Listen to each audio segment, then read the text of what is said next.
Di lain peristiwa, Fujianti Utami Putri atau yang kerap disapa Fuji kembali mendatangi Polres Jakarta Barat.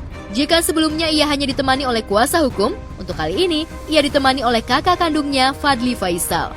Kedatangan Fuji dan Fadly guna memberikan keterangan sekaligus memberikan bukti tambahan atas dugaan penggelapan dana sebesar 1,3 miliar rupiah yang dilakukan oleh mantan manajernya yang bernama Batara Ageng. Itu lebih banyak ke Fadly sih tadi ya keterangannya, kalau aku tambahan sedikit-sedikit aja. Dia cuma konfirmasi beberapa pernyataan dari Batara juga, apakah benar? Saya cuma konfirmasi aja di sini. Lantas benarkah saat di dalam Fuji dipertemukan dengan mantan manajernya? Dan benarkah Fuji hanya ingin bertemu mantan manajernya ketika di persidangan? Enggak ada. Nanti mungkin ketemunya di persidangan ya, karena dari klien kami sampai sekarang pun juga belum ada yang namanya kita untuk mediasi ataupun juga perdamaian. Dan tadi udah disampaikan lagi sekali lagi sama Pak Fuji bahwa kasus ini segera minta diproses hukum sampai ke pengadilan. Di tengah proses hukumnya dengan mantan manajer, Fuji akhirnya merespon ihwal video dirinya yang viral kalau lengan dan tubuhnya ditarik oleh seorang ibu-ibu hingga mengenai area sensitifnya di garis finish di acara lari di Kendari, Sulawesi Tenggara beberapa waktu lalu. Fuji menampakkan mimik tak nyaman saat peristiwa itu terjadi. Fuji juga kabarnya sempat menangis di dalam tenda.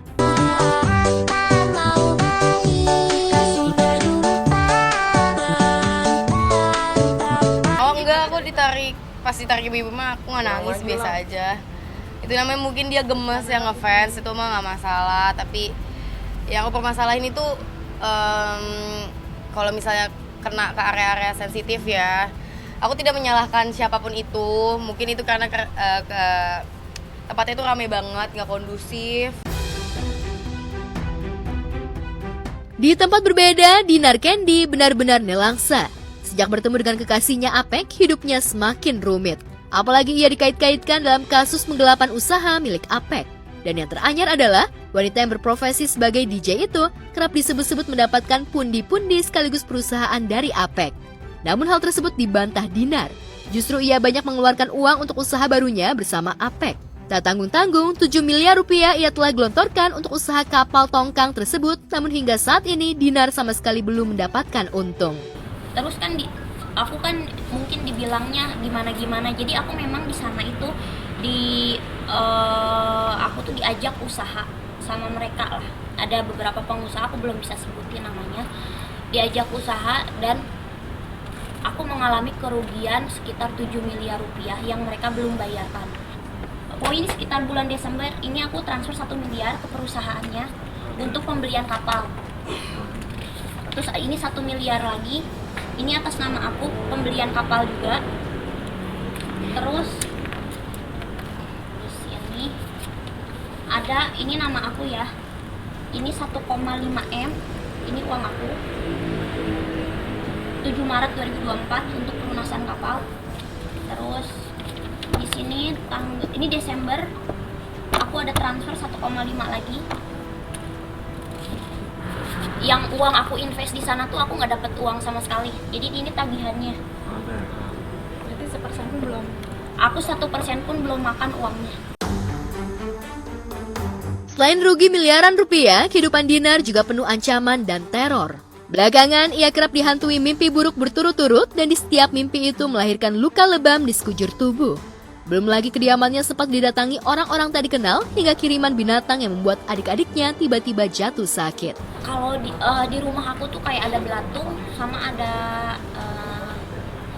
kayak ada apa tuh namanya tuh, ada semut yang gede satu kayak ngotak gitu, tapi semutnya gede banget.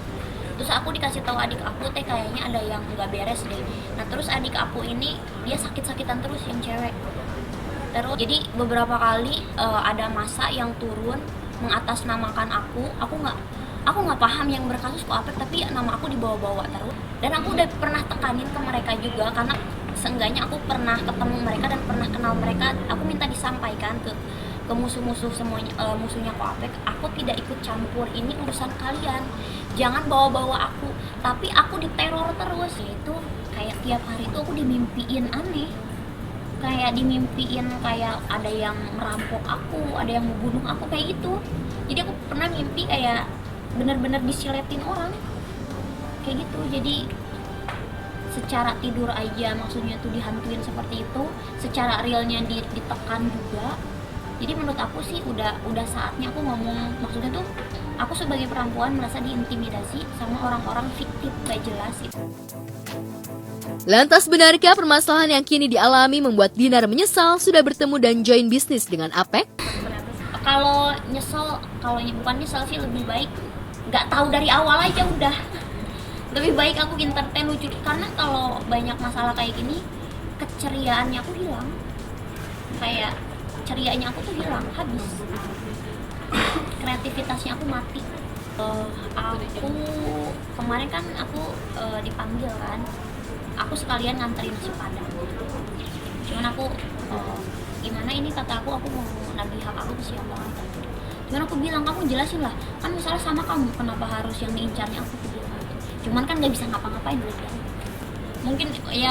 Mungkin kalau mau diambil ininya buat pendewasaan aku, atau akunya lebih buat apa ya, buat survive lah kayak gitu. Cuman kayaknya terlalu berat buat aku, umurannya aku belum kuat buat terjun di masalah ini, karena terlalu, yang nyerang aku tuh pengusaha besar loh. Maksudnya tuh pengusaha besar yang ngapain nyerang aku ini bukan